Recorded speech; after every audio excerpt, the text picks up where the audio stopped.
You are listening to Productivity Straight Talk with your host, Amber De La Garza. Amber is a sought-after productivity coach, trainer, speaker, and writer who gives entrepreneurs the straight talk on personal productivity. No BS fluff or overused jargon. Just actionable strategies to get results and succeed in business. And here is your host, Amber De La Garza, the Productivity Specialist. Welcome, and thank you for listening to Productivity Straight Talk. Today is episode 110. Obsessed with tweaking? When good is good enough, a strategy session with Shelley Tappin. If you're an entrepreneur who wants actionable solutions to maximize profits, reduce stress, and make time for what matters most, then you're in the right place, and I'm so glad you've joined me. I'm looking forward to bringing this episode to you because you're going to meet our guest and my client, Shelley. Shelley is a client of mine in my Stop the Entrepreneur's Success Solution group coaching and training program. And it was there when she brought up this topic, and I thought it would make for an amazing on-air strategy session. So let's meet Shelley. Shelley is a top producing real estate broker with Tip Realty at Glen Cove, which is an independent real estate firm in Vallejo, California. She joined Tip Realty in 2003 and is a full-time realtor in residential sales in Solano County, specializing in the Vallejo market. Shelley assists sellers and buyers to save money, time, and eliminate stress by leveraging her experience to seamlessly navigate the real estate transaction. She is the past president of the Solano Association of Realtors and Women's Council of Realtors Solano. When listening in on my conversation with Shelley, you will discover the downside of tweaking, how to know when good is good enough, my golden rules for tweaking, tips for succeeding at time blocking, the power of moving projects to the finish line, and so much more. Now, before we dive in and meet Shelley and get to the strategy session, I want to let you know about one of the ways we can work together, and that is your very own one-on-one strategy session. And for those of you that are wondering, strategy sessions absolutely do not need to be on the podcast. She happened to agree, and so have some of my other clients, but many of my strategy sessions happen behind the scenes privately. If you're an entrepreneur who simply needs a breakthrough in your business, perhaps you've been banging your head against the wall trying to push through the same challenge and getting nowhere. If that's you, I invite you to work privately with me during a one-on-one strategy session. You'll receive empowering coaching on productivity challenge of your choice, training on a new skill set, helpful resources, and out-of-the-box solutions. Just head on over to learn more about a strategy session for you at theproductivityspecialist.com/strategy session. And if once you hear about some of the things Shelley has to say about Stop and you want to find out more, while enrollment is not currently open, you can find out all the details and get on the interest list over at theproductivityspecialist.com/stop. Now, let's get to the straight talk. Welcome to Productivity Straight Talk, Shelley. How are you? I'm great. How are you? I am doing great. I am so happy that you're here today. So we are in for a treat. You guys get to meet a friend, but a client. You've become a friend through being a client. We've been seeing each other every week. Why don't you let our listeners in on who you are and what your business is about and a little bit about you personally? All right. Well, I am a real estate broker in Solano County, which is in California, about halfway between San Francisco and Sacramento. And I help buyers and sellers primarily in the Vallejo area with all of their real estate needs. And I've been in the business for 16 years, and I have two children. Two daughters, one that's grown and living in Georgia with my granddaughter and grandson on the way. And my other daughter is just hitting middle school.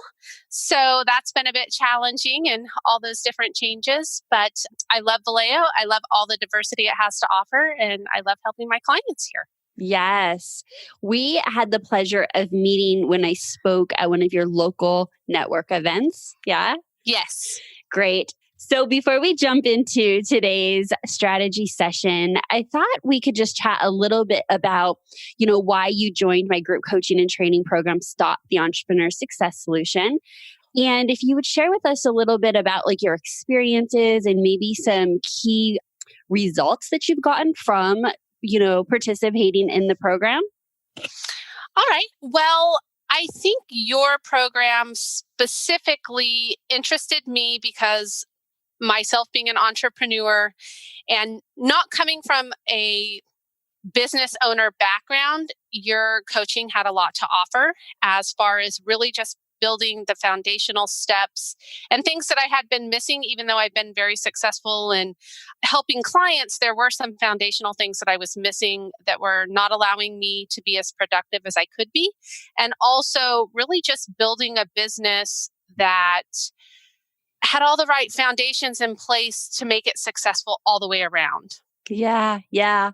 I'm so happy that you said yes. And you have been getting some great results in the program. And you come back and you're executing week after week. You're having wins and you're executing. And, I just love seeing your participation in the group and how you've been able to stack your wins. And is there any advice you'd give to anybody that's thinking about joining the program?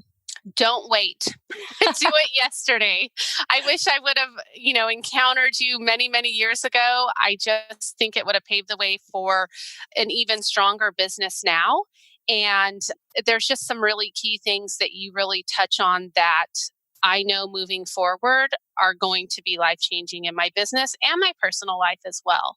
Yeah. All right. Awesome. All right. Thank you for sharing. I appreciate your honest kind of testimonial here for us today. Let's dive into your strategy session. Again, like I said, this is one that I hear quite a bit. So I'm really excited to bring this to our listeners. I think we're going to have a lot of people driving down the road, running, dropping their kids off, however you're listening to the podcast, shaking their head like, yep, I have that same thing. So share with us what we're going to be talking about today.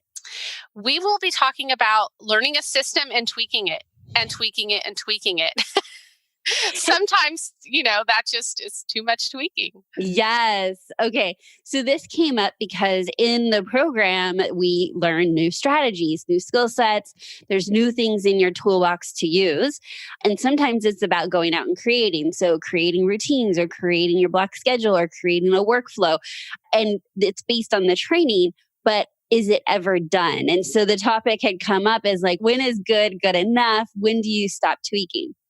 So let's kind of chat about how you've seen this happen in your business over the years. This isn't just now. I think it was you had this epiphany in one of our sessions where you're like, oh, I think I might be tweaking too much, but I'm assuming this is not something that is new to you. No, I think it was just really, it was put into words that I was maybe listening to. And so it really stood out to me as an aha moment that, oh my goodness, this is my whole life, my business life, my personal life. I always want to be the best. I always want to offer the best to my clients and really make the process smooth and simple for them. But in that process, I'm always learning and I'm always creating and implementing. And before I've implemented too much of it, I'm fixing it and fixing it and fixing it. So it really, stalls me from being able to really fully execute things. Yes. So would you say that may stem from some perfectionism, like always striving for it to be perfect? Absolutely. 100%. I'm a perfectionist. So it's sometimes just having the grace that, or just knowing, like you said, that it is good enough. Right. And what's interesting is this topic had come up when I said, so here's the deal. I actually was instructing you guys to have grace with version 1.0, I believe, of like a block schedule, right? Yes. Like stop taking the pressure off. This is going to be perfect. It's actually something that will always evolve and change. And then it came up, well, how much changing? Because then now it's like, avoidance and procrastination from doing the really important things because we're trying to create something to be perfect. Now, I resonate with that as well. I had someone come into my life that ended up being a mentor, and his name is Darren LaCroix. and he is a business owner, but he's also a world champion public speaker. We had him on the podcast a long, long time ago when we first started out. But something that he shared with me is done is more profitable than perfect. And it's a spin on the done is better than perfect, or I don't know, maybe I'm totally boshing that. But anyways, I know it's a spin on a popular saying, but I needed to hear it from him because I had heard the other saying so many times. And I needed him to say, do you want perfectionism that will probably never achieve? Or do you want to be profitable? Do you want to grow your business? Do you want to achieve your goals? And when you put it as an either or, which means they don't reside together, right? Like always tweaking, that's actually what gave me a new perspective. And then also, if I could just share that with you, is that I think that we need to talk about how do you identify when done is good enough, right? What is it that's going to get you the results? Because we can obsess about tweaking that last 5%, and the only person that notices is generally us. Right. Right. So do you believe that tweaking and tweaking and tweaking let me ask you, what do you think tweaking and tweaking and tweaking has done for you or your business? I think it has allowed me in a negative way to keep things on my to-do list week after week, month after month. And as ashamed as I am to say it, year after year, some of the projects just never get done because I'm so busy tweaking the behind the scenes that I don't actually produce the product. Or the time blocking, there's, okay, this worked. Okay, well, let me change the couple things that didn't work. Well, maybe if I just executed it for a month, those little things would probably work themselves out without me having to stop and tweak it and taking away from being able to actually do the thing, or value activities or dollar producing business that needs to be taken care of that's being put off. Right. So I think that in today's session, this is going to be a lot of just sharing my own personal experiences as well, because I have struggled with the same thing. And that's why when you were talking about it, I was like, oh, yes, this is a conversation that needs to be had. I like to create things the same as you in pursuit of perfectionism, or, making them perfect. Right. And the one thing that has helped me is to humble myself and pretty much tell myself, like, you don't know what that is. Only your clients do. Right. And I have to remind myself of real life experiences. Like when I launch a new offering or a program and I think it should go this way, and then I get feedback or I actually do it. And I was like, what was I thinking? I would not want to do it that way. Like, this is a better way. That it's in silo, we can make ourselves go crazy, tweaking and tweaking and tweaking. But then when you are actually taking it out into the world, it's actually the best kind of feedback. Right. So have you taken something out into the world, whether it be a listing presentation, a marketing piece, something that you felt wasn't done, and then you realized, oh, that was good enough? I would say probably a listing presentation. There's just so much information out there that we always think there's some way we could do it better. So we're constantly trying to do that. And at the end of the day, the client sees the professional package that you've put together and it's acceptable to them. They don't know all those other things that you've obsessed about. Right. That, like you said, really don't always make any difference to them. They don't change the end result. You're still able to get your services across to them and present things professionally. And you're just making yourself crazy on the back end. For sure. and they have no idea the difference. So that's great. So would you have created the listing presentation, gone out on a listing presentation, tweaked it, gone out on another one, tweaked it? Like, is that like a normal thing that you would experience? How often do you find yourself tweaking and retweaking something like a listing presentation? I think consistently, almost sometimes on a weekly basis, because the information is always changing that's out there. And you want to make sure that you're offering the best value to your clients, the best ways of marketing. And especially nowadays with everything being online, it changes so quickly. It's almost exhausting trying to keep up with it. Right. Well, I mean, I don't think that it's bad to want to stay cutting edge and tweak it. I think that there may be a happy medium, right? So then you have somebody that's got, a 30-year-old headshot on their listing package and you're like, oh, they're not updating ever, right? Right. So you have the far extremes. And so one thing that comes up for me that I could honestly, in your same boat, tweak and tweak and tweak is my website. Right. And it's the information, it's where people land, it's a first impression. And so what I would recommend is that you consider it as a project and it's done and then it gets scheduled for maybe next quarter or whatever cadence that you need, but doing it as frequently. So if we were to create this as a project, then we need to look at, well, what's the system for collecting the ideas? Right. Because oftentimes we have these fleeting ideas and this is like entrepreneurs all the time. We get these ideas and we're off and running, but we didn't really think them out and we didn't put it into context of maybe some other stuff we wanted to do. And we certainly didn't prioritize that time because it was just exciting. So we ran to go do it. And that is like the shadow side or the downside of always tweaking is that it ends up being a distraction. It ends up being procrastination on things that really need your attention. Right.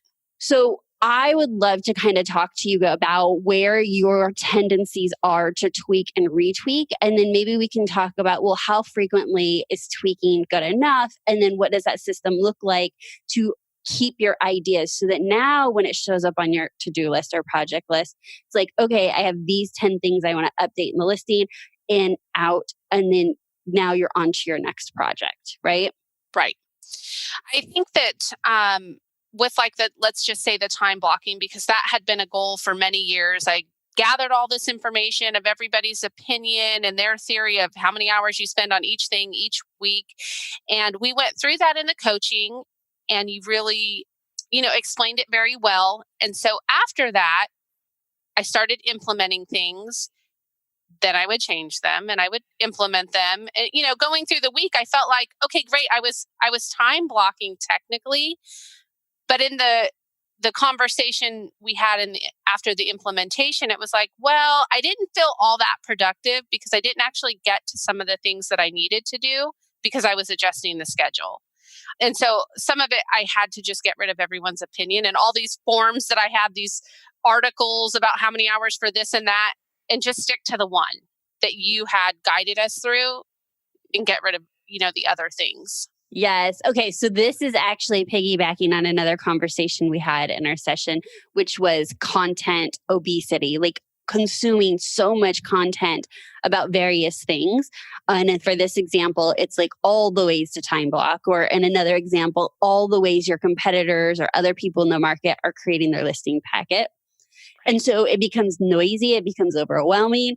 And oftentimes it either creates so many, I guess the example that I gave you for the block schedule was I actually said you need to throw, not that anyone's wrong, right? But that you need to choose one way and try it and then tweak it. But when you're trying to get advice or information from so many different people and so many different resources, and then you're putting them together, it's like puzzle pieces. They could work if they were puzzle pieces in the right puzzle, but you're never getting all the pieces. Like you're going to work really hard to get them to fit together and realize there's a piece missing.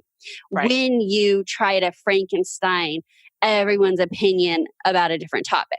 Now, I say that with something that you're learning. If you're looking at, going to multiple resources for inspiration, and then you create your own inspiration for like a marketing idea or a campaign or something like that, that's different. What I'm talking about is like someone's telling you this is how you do something step by step by step. And then you're like, oh, I kind of like that, but I like this other person's. So when that happens, I think that we're left feeling like there's something wrong with us. Like, why? Oh, I followed the steps. Like, why isn't it working for me? Right. Yeah. Right. Okay. And I definitely think that the two topics, the information overload and information obesity and the tweaking, really go hand in hand together, because that's why I'm always tweaking.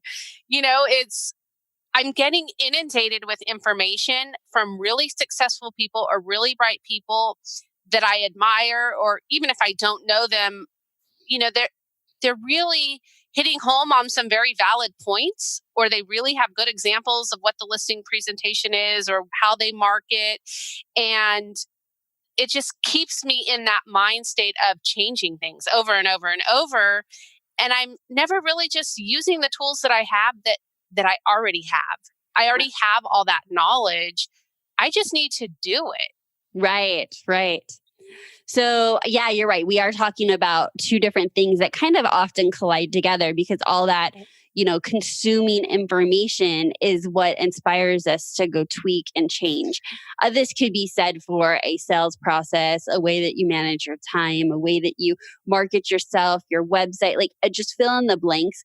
We all have aspects of our business that we're seeking knowledge or information on. Right. And we've had this conversation, but I think it's worth repeating for our listeners is there's a time and a place to consume content to educate ourselves. And there's a time that the best thing you can do is hit mute and go do the work.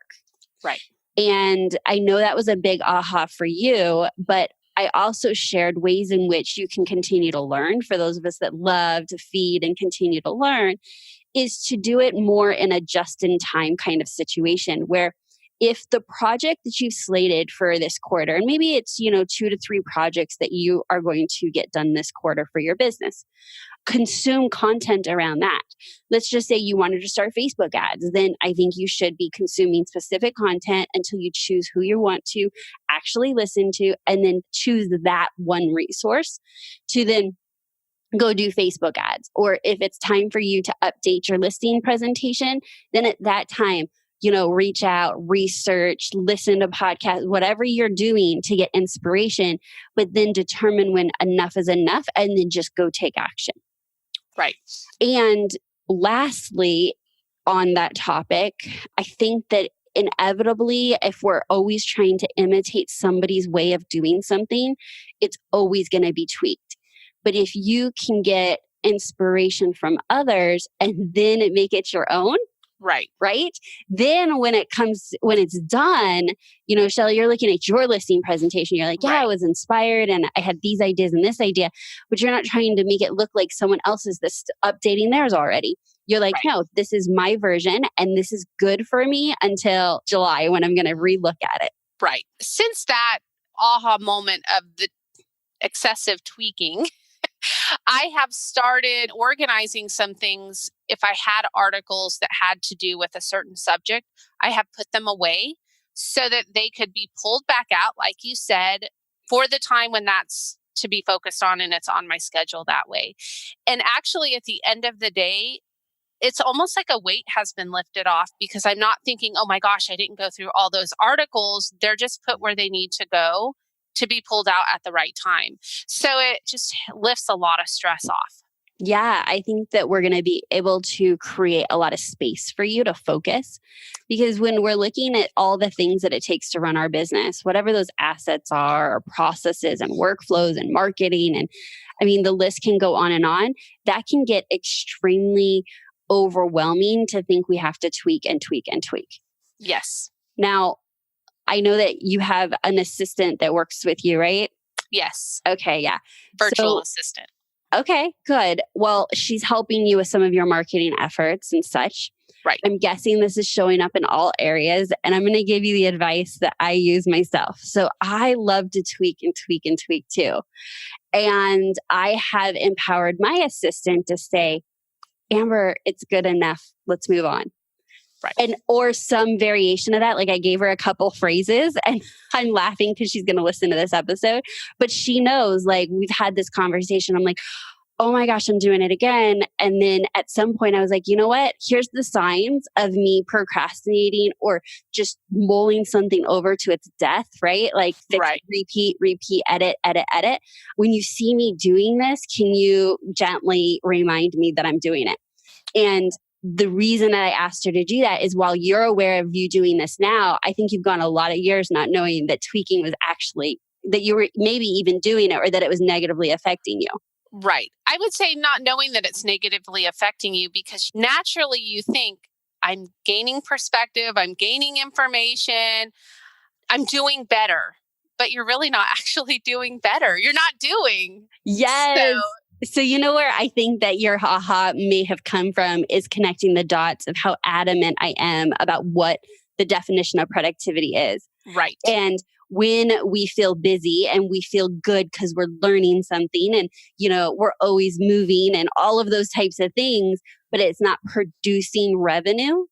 And we have a very, especially in our group where we talk about the ways to be most productive, but obviously most activities are supposed to be revenue generating activities as a business owner.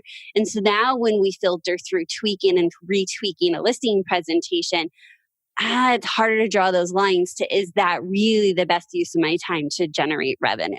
Right. Because if you just keep retweaking, you won't have anyone to present it to. Exactly. And yet when we also are talking about like how to get out of our day to day, like firefighting, and what does it look like on a bigger picture of projects that we can put on our plate to accomplish that would have big impact on our businesses. Well, when we have those conversations, but then we're met with, well, I'm still, redoing my block schedule, or I'm still, redoing my listing presentation. Now it's clearer to us that that is actually negatively affecting our businesses because we're not getting it off our plates. Right. And I think it negatively affects our mindsets. It almost makes you feel a little bit defeated because you're not accomplishing the end goal. Like, I'm done with this for now. Right. So let's dig into your block schedule, because I know that a lot of people are probably creating the block schedule, tried a block schedule, tweaking their block schedule, and in fact have heard me say that they will always be tweaking their block schedule. And I agree with my statement and stand by it, but I didn't mean tweak it every day or every other day or even every week. What I meant was, and Shelley, this is for you too, is that our schedules are meant to serve us. And we naturally go through different seasons of our business, and we go through different seasons of our life. So my schedule looks different when my son's on summer break. My schedule looks different if I'm taking on a big client or a big project. I will tweak a few weeks of my schedule to accommodate. If you have a new personal goal, which requires you to work out more, you're going to tweak your schedule, right? So it's really based on your goals and seasons of your business and life. Now, when you're first trying out a block schedule, inevitably you put it on paper and you're like, yeah, that looks like it should work. And you try it and you're like, that was a train wreck. Like, that didn't go as planned, right? Right. And so off to the tweaking we go. And my advice on the block schedule is you've got to give it a couple weeks and just document where your challenges are, but don't keep trying to change it, because you may be tweaking things that could have worked, but maybe there was an exception that week or, some other situation, but now you tweaked it and you don't know if parts of that could have worked. Right? Absolutely. And I think probably because that tweaking overflows into the other items that are within the schedule. If I wasn't tweaking those items also, that time blocking might have been perfect. I wouldn't have had to spend as much time on the one item. So in 3 weeks from now, if I would have applied the no tweaking to everything, it might have just been fine. Right. So you're saying when you had something on your schedule and then it expanded the time allowed, correct? Right. Okay. So when you start a project, anything, a marketing effort, listing presentation, anything that you're doing in your business, when you jump into that project, do you stop to get really clear about what the expected outcome is? Like, what's considered done? Probably I'm doing more of that now, but in the past, prior to your coaching, I did not do that necessarily. Right. So I am going to recommend that as you set out for a particular project, and, we've talked about the importance of only running 1 or 2 projects at a time, depending on your bandwidth and what kind of support you have in your business. But for you, it's a couple projects at the most right now.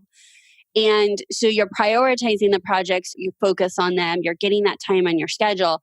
But I think the one step that would be helpful is to really visualize or get clear about what does finished look like. Right. And then it's going to be about working. Here's where I'm being a little sensitive, is that most projects that we do in our business, we don't really know how long they're going to take. Right. And there lies the issue, is because they're new projects. So when we say I'm writing an email campaign, 5 emails, I could say, oh, in 90 minutes, I should write an email campaign. But if you start losing your words or you're not really clear on the direction and you're tweaking and tweaking, that could literally expand to 3 hours and 2 days. You're re-looking at it and retweaking it. Right. So at that point, what I like to do is have a specific time frame that you're going to commit to it. And your goal is to get it as complete as possible in that time frame. So maybe that's 90 minutes. And then you give yourself permission to take a breather and come back for 30 minutes to tweak it. Or if you're doing a new flyer template, you're like, you know what? This is only worth an hour of my time. I'm going to see how far can I get in 1 hour. Now, it's not going to work all the time, but it's just about changing your perspective of how you're going to accomplish the project by setting the boundaries of how much time you're going to invest in it. Right. I was just working on updating some pages on my website this morning. And I updated one and I stumbled upon this new formatting I loved. And I was like, oh, that's beautiful. Off to the next 4 pages because they should all look exactly the same, right? Right. No, that's not the best use of my time. And would someone still buy from me because it's not the same shade of gray? Absolutely. So it's having those talks. And so it was literally burning. And I was like, I'm giving myself 15 minutes. 15 minutes, I'm going to make them look as similar as possible. And I'm out. Because I could have fiddled with that type of a project and just wasted my time away, because I have the same tendencies as you, is to tweak and tweak and tweak. Right. But when we tie it back to, which is exactly what you're doing, is what's the best use of your time? How are you going to invest your time on getting these other projects that are a priority off of your plate? Right. Okay. So I just want to kind of summarize some of these strategies that we were talking about. And one is creating time boundaries to the specific project. Yes. Getting really, really clear about what is considered finished, right? Right. What is acceptable. Right. Perhaps empowering people around you to nudge you or tap you on the shoulder when they see that you're having a tendency of over perfecting, over editing. Right.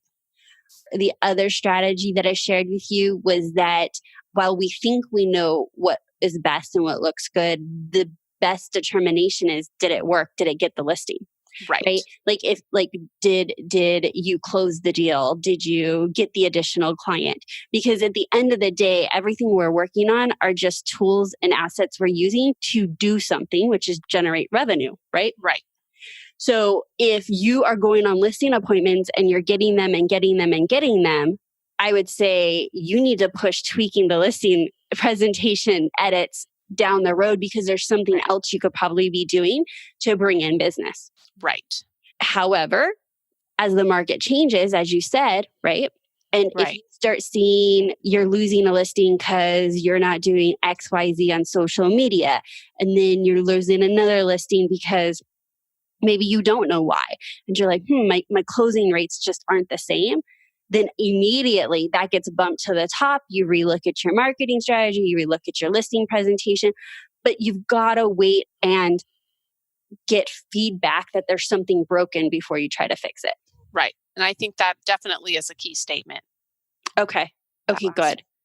So one of the exercises we did that I'm going to reference for you is when we did our review of what's working, what's not working, what do you want to start doing, stop doing, that whole grid.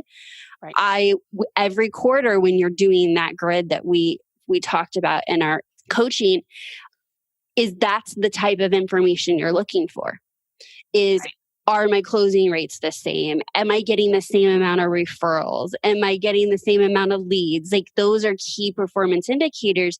And so you're going to be looking at that data for feedback. And if something comes back that's not right, that's going to give you the intel to say, oh, I need to work on X, Y, and Z project. Perfect. Not just because we didn't like the gray on the webpage. And that's a joke to me, because that's what I was tempted to do today. But I totally get that. I could spend all day on one flyer adding the extra little box that I think is decorative and shows nicely, but nobody will ever notice if the box was there or not. Right, right. Okay. Something just came to mind for me too is would you be okay if you had paid an employee to tweak something that long and that frequently? Like, No, could you swallow writing that check of hiring somebody to tweak that same project that often? no, Right. And I couldn't either. Right. And so this is that disconnect of how us entrepreneurs don't always value our time the same way we would value the time of writing a check to an employee. right. One of the comments we had just in our session yesterday, oh, I think you missed yesterday's session, so I'll share it, is that when you're an employer and you're chit-chatting with an employee, so we're talking a small business, Yes. sometimes as an employer, you're like seeing the money signs. You're like, yep, and that conversation just cost me $10. Right. Or that conversation just cost me $20. You can't help, like you're the business owner and those are your expenses. So if we're that aware of how our employees are spending their time, investing their time, and that we're getting a return on that investment, we have to be that ruthless with ourselves. Right. And I actually have a note in my office that I've recently put into place that says, work as if you are someone else's employee. Because as an employee, I consider myself fantastic. I would always go the extra mile.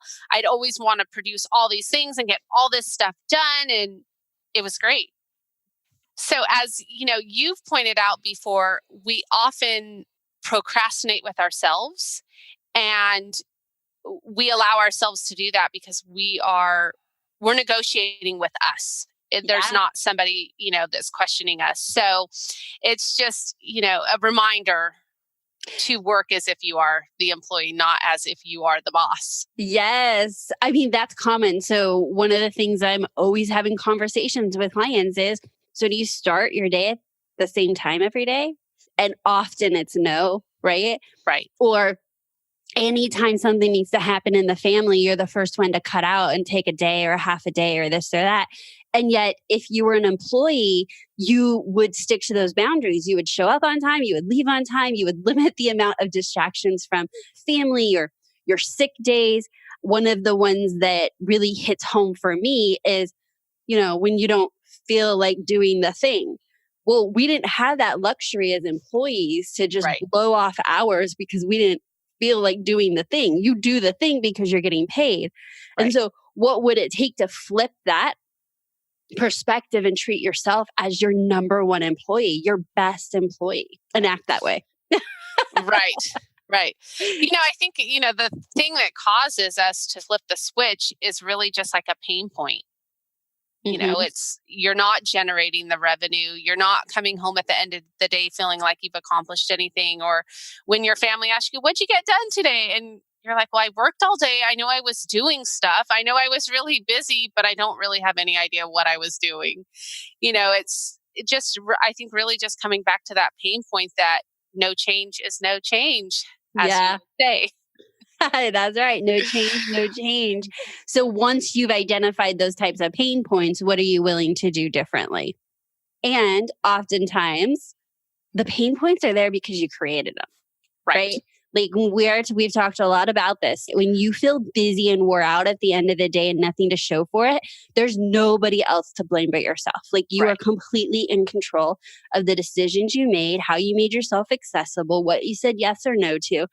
And that may sound tough, but there's a lot of power in that because tomorrow's a new day.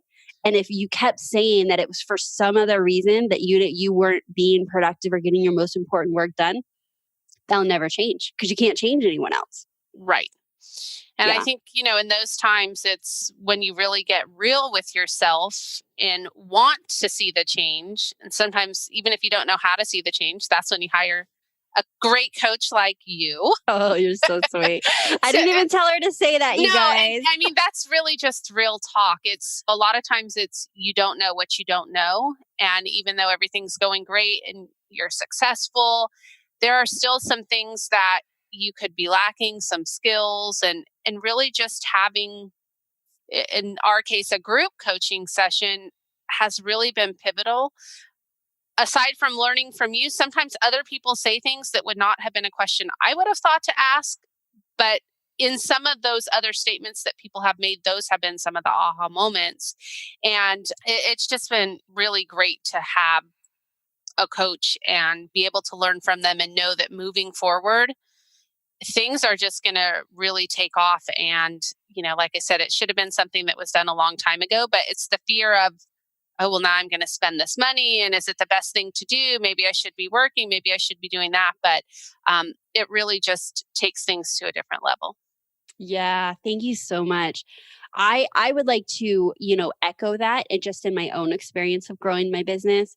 I think we can all look at our businesses and see milestones, right? Like there's points where we had a milestone or we had a leap or some sort of big growth. And I can track back every big leap and growth to two things that I've done in my business. Hire a coach. So every coach has served me in a particular way and has challenged me to do something differently that has had huge impacts in my business, and good hires. Right. Every time I make a good hire, that has made leaps and bounds of growth in my business. So those two things, and those aren't about me, right? Those are me making decisions to invest, to surround myself with the right people, and then actually do the things, right? But it's not, you didn't hear me say, the biggest impact I've had in my business was grinding it out 10 or 12 hours a day behind my desk. It wasn't redoing my website. It was really, really about making tweaks based on coaching or mentoring. It was about seeing things differently that I would have never seen for myself. Right. And so just to echo what you were saying is like, we can keep going around doing things the same way. But if there's no one there to challenge the way we've been doing it, then everything seems okay. Right. We just think we're doing the right thing, learning more, doing more. Yeah. So. Yeah, for sure. For sure. Well, Shelley, we have talked about, the tweaking and content overload. And so do you have any other questions? And would you like to share with us like how you plan to proceed forward with tweaking now that you're super hyper aware that it's something that you have a tendency to do? Well, I don't have any questions, but I will say that from the questions that I've already learned and have had answered through the coaching, I have stopped tweaking everything. With the time blocking in place, I am putting in timeframes to get things done. And there's a few things specifically that have been something that I avoided because, they take a little creativity. There are projects that, you really have to think about. It's not that they're hard. It's just because they challenge you on the thoughts. You tend to skip over them and go to something that is a little bit easier. So I've just actually sat down and got them done. So that's been awesome. I've worked on a larger project this week that I am almost finished with. So awesome. Now I'm seeing things like, oh, I'm moving all these things to the completed section that have kind of been hanging over my head for literally a few years. And those things will grow my business. They will produce revenue. There's a lot, sometimes it's just foundational things that everything else is based on, specifically like my CRM software and really putting people in the groups they need to be in. And because that was a bigger project, I'd skip over it. Well, now I've gone through all of them. Everyone has a specific place. And now the ways that I serve them and reach out to them moving forward will be a much simpler system. And it will, meet their needs. It will provide them valuable information. And it's done. I don't have to keep going back over it. So it's a really freeing feeling. So it's been awesome. And I can't wait to continue doing that in each area because it feels a lot better. And, soon I'll see the revenue to back that up as well. But in the meantime, I have peace of mind. So that's for sure. Great. I mean, just the example you were giving us about the CRM, right? Like now that it's done and it's simpler, the word that I heard was consistency. So now that it's a system and it's process and it's done, you're going to see the results because consistency breeds results, right? Right. So I would like to just button that up. And the reason Shelley was saying that was because we've talked about the power of having projects completed, because many of us have so many half done, half completed projects or projects in various stages. And if you do not get that project to the finish line, every bit of time you invested so far in that project, there is no return on investment. You don't get a return on investment on any time put into a project until it's to completion and now it's serving you. And just that kind of perspective of, yeah, it may feel like overwhelming or burdensome or cluttered or whatever word you want to put on having multiple projects going or half finished. But the reality is I'm looking at kind of like if I came in and I took an audit of your bank accounts, right? And I'm going to be like, oh my gosh, like none of your money is making you money. None of it's getting you in kind of return or interest. Well, the same thing is true for all this time that was invested in projects. If not done, you're getting no return on it. So anyways, that was a little tangent of a conversation that we've had inside Stop the Entrepreneur Success Solution, is that the power of it and what are we going to do to change it? And Shelley has taken extreme action to clean up those projects, get them off her plate, and some that, like she said, have been lingering on for years. All right, yes. Shelley, thank you so much for sharing both your experience and your insights into, being challenged with tweaking and what you have done to stop that. You're welcome, and thank you for having me. I hope you enjoyed today's strategy session with Shelley. It was a topic that I thought was so relevant to so many people. In fact, truth be told, I recorded this intro 10 plus times. And it's not normal, but I was having major technical difficulties where the volume was fading in and out uncontrollably. And then the ironic part was when I took a step back, I realized the intro that I was actually recording was all about tweaking and tweaking and tweaking. And to me, it sounded really bad. And so, I am just as capable of falling down this same path if I'm not super careful. In this instance, I have extremely high standards for the quality of audio that I bring on the podcast, but I can actually do it in just about anything. And so I have learned ways, just like I shared with Shelley, to try and tame that tendency. One of the things that I really enjoy about my work is that I'm not trying to change anyone. I'm trying to amplify the best parts of us and work with who we are. And if someone has the tendencies to be a perfectionist, you can't just tell them, don't do it, right? We need to find ways that we can work with it and that will serve us well. And this is one of those situations. So if you enjoyed today's episode, I would love to hear about it. If this resonated with you, if this is something that you struggle with too, let us know inside our private Facebook community. And if you're not already a member, you can join us for free by going to productivitycommunity.com. Again, that's productivitycommunity.com. Leave me your name and email and I'll send you our private link. If you are already a member, head on over and leave me some comments or let me know about an aha or a takeaway that you had based on this episode. What are you committed to doing to curb your perfectionist and tweaking tendencies so that you can get your projects to the finish line, so that you can slay your goals the way that you envision you wanting to do so?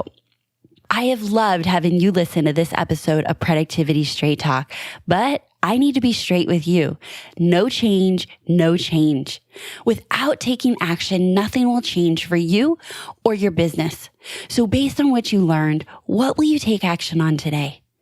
Is this something that is troublesome enough to you or becoming such a challenge that it's hindering your productivity? It's hindering the way that you can achieve your goals because you find yourself tweaking and turning it into a method of procrastination? Then I urge you to take action. And maybe all of the strategies that I shared with Shelley may not work for you, but my guess is you can pull from that and implement something that I shared with her, or you can pull from it and have inspiration that there is a way to improve this tendency that you may have. And I don't want this time with me and listening to this podcast to go of waste. So take a moment right now and just identify one thing that you thought, yes, I can do that. Yes, next time I have a tendency to tweak and tweak and tweak, I'll catch myself. So thank you so much for being here. I want to send a special thank you out to Geraldine Carter, who recently left me a review on iTunes and said, "These episodes are packed with great tips and actionable advice for business owners and entrepreneurs. I refer my clients to Amber's podcast. Why reinvent the wheel? Thanks, Amber, for keeping up the great work." Geraldine, thank you very much. And I know that you have a podcast as well. And so if you want to go check her podcast out, she has a podcast called She Thinks Big. And as a reminder, you too can get your very own strategy session. So to find out more, head on over to theproductivityspecialist.com/strategy session. Until next time, have a productive week.